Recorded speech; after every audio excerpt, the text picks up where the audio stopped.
बोलो लक्ष्मी माता की जय। आज हम कनकधारा कथा सुनेंगे। कनकधारा स्तोत्र की कथा अत्यंत प्रभावशाली और आध्यात्मिक रूप से प्रेरणादायक है। यह कहानी श्री शंकराचार्य की महान शक्ति और देवी लक्ष्मी की कृपा का अद्भुत उदाहरण प्रस्तुत करती है। प्राचीन भारत में एक समय की बात है जब महान आचार्य श्री शंकराचार्य ने अपनी जीवन यात्रा के दौरान देश विदेश की यात्रा की। एक दिन वे दक्षिण भारत के एक छोटे से गांव में पहुंचे जहां एक गरीब ब्राह्मण और उसकी पत्नी रहते थे।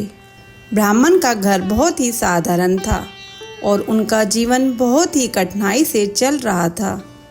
आर्थिक तंगी के कारण वे अपने घर में अतिथियों को अच्छे से स्वागत करने में असमर्थ थे। जब भी शंकराचार्य उनके घर पहुंचे तो ब्राह्मण और उसकी पत्नी को बहुत चिंता हो गई कि वे उनका कैसे आदरपूर्वक स्वागत करें। ब्राह्मण की पत्नी के पास केवल एक आंवला का फल था जो उसकी गरीबी स्थिति को दर्शाता था। उसने इस एकमात्र वस्तु को बड़े आदर और श्रद्धा के साथ श्री शंकराचार्य को अर्पित किया। उसकी भक्ति और समर्पण ने श्री शंकराचार्य को गहराई से छू लिया। श्री शंकराचार्य ने देखा कि भले ही ब्राह्मण और उसकी पत्नी के पास भौतिक संसाधन कम हैं, लेकिन उनकी भक्ति और समर्पण अत्यधिक हैं। उन्होंने सोचा कि इस सच्ची भक्ति का उत्तर केवल देवी लक्ष्मी की कृपा ही दे सकती है। इसके पश्चात श्री शंकराचार्य ने कनकधारा स्तोत्र की रचना की। यह स्तोत्र देवी लक्ष्मी की पूजा के लिए है और इसके माध्यम से वे देवी लक्ष्मी से प्रार्थना करते हैं कि वे गरीब ब्राह्मण के घर में धन और समृद्धि की धारा बहाएं। कनकधारा स्तोत्र का प्रभाव अत्यधिक शक्तिशाली था। जैसे ही यह स्तोत्र गाया गया, ब्राह्मण के घर में धन और ऐश्वर्य की अनगिनत धारा बहने लगी। ब्राह्मण और उसकी पत्नी की दीनहीन स्थिति बदल गई और वे समृद्धि और खुशहाली में जीने लगे। आइए सुनते हैं हम कनकधारा स्तोत्र हिंदी अर्थ सहित। कनकधारा स्तोत्र के श्रद्धापूर्वक पाठ एवं अनुष्ठान से मनुष्य ऋण मुक्त होता है और उसे धन की प्राप्ति होती है। ऐसा कहा जाता है कि आचार्य शंकर ने इसका पाठ करके स्वर्ण की वर्षा कराई थी। जिस प्रकार भमरी अध खिले फूलों से सजे हुए तमाल वृक्ष का सहारा लेती है, उसी तरह जो श्री हरि के रोमांच से सुशोभित श्री अंगों पर सदैव पड़ती रहती है तथा जिसमें संपूर्ण ऐश्वर्य का निवास है, ऐसी सब मंगलों की देवी भगवती महालक्ष्मी की दृष्टि मेरे लिए शुभदायक हो।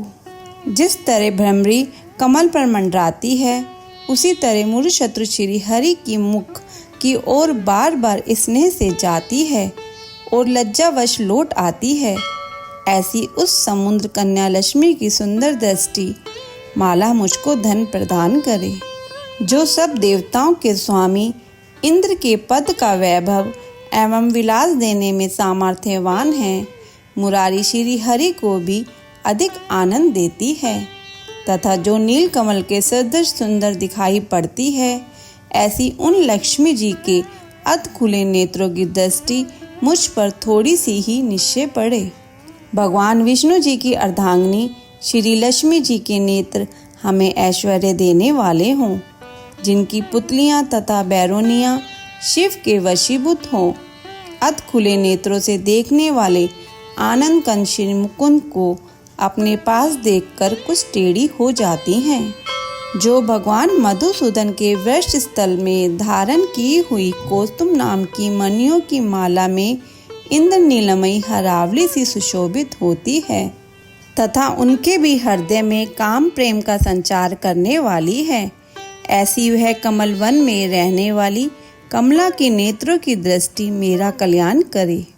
जिस तरह बादलों की घटा में बिजली चमकती है, उसी तरह जो कैटअप शत्रु का संहार करने वाली है तथा जो श्री विष्णु जी के काली मेघमाला के समान श्याम सुंदर वृक्ष स्थल पर प्रकाशित होती है, जिन्होंने अवतरित होकर भृंगवश को आनंदित किया है तथा जो समस्त लोकों की माता है, उन भगवती लक्ष्मी जी की पूजनीय मूर्ति मेरा कल्याण करे।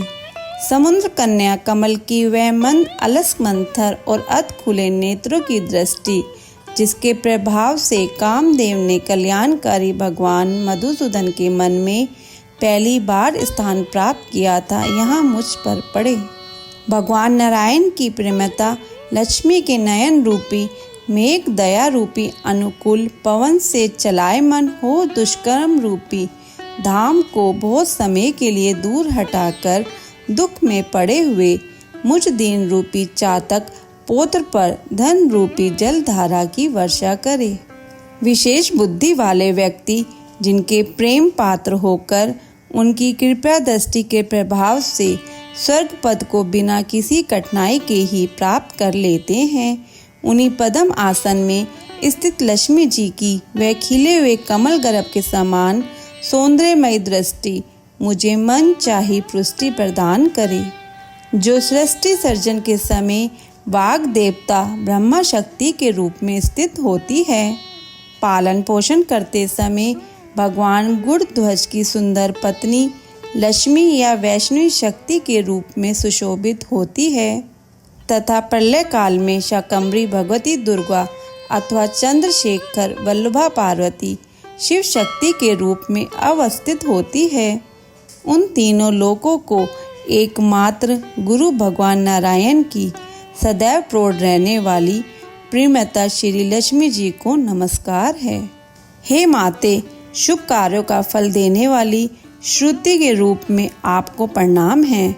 सुंदर गुणों की वरिधि रूपरती के रूप में आपको नमस्कार है। कमल वन में रहने वाली शक्ति स्वरूप लक्ष्मी को नमस्कार है तथा पुरुषोत्तम प्रिय पुष्टि को नमस्कार है। कमल के सदृश सुंदर शरीर धारण करने वाली कमला को नमस्कार है। क्षीर सागर में पैदा होने वाली श्री देवी को नमस्कार है। चंद्रमा और सुधा की सगी बहन को नमस्कार है। भगवान नारायण की प्राण प्रिया को नमस्कार है। कमल के समान नेत्रों वाली आदरणीय माँ, आपके चरणों में की हुई प्रार्थना धन दौलत प्रदान करने वाली, समस्त इंद्रियों को ऐश्वर्य देने वाली, साम्राज्य प्रदान करने वाली और समस्त पापों को नष्ट करने के लिए सब तरह से तैयार है, वह हमेशा मुझे सहारा देवे। मुझे आपके चरणों की वंदना का शुभ समय सदा प्राप्त होता रहे। जिनकी दया दृष्टि के लिए की हुई आराधना आराधक की समस्त इच्छाओं की पूर्ति करती है एवं संपत्तियों से बढ़ोतरी करती है, ऐसी श्री हरि की हृदयेश्वरी लक्ष्मी जी का मैं तन मन से तथा वाणी द्वारा भजन करता हूँ। हे भगवती, हे हरि प्रिया, तुम कमल वन में रहने वाली हो। तुमने अपने हाथों में नीला कमल धारण किया हुआ है। तुम अत्यंत श्रेष्ठ वस्त्र, गंध और माला आदि से सुशोभित हो रही हो। तुम्हारी झांकी बहुत सुंदर है। तीनों लोकों का आनंद प्रदान करने वाली देवी, मुझ पर प्रसन्न हो।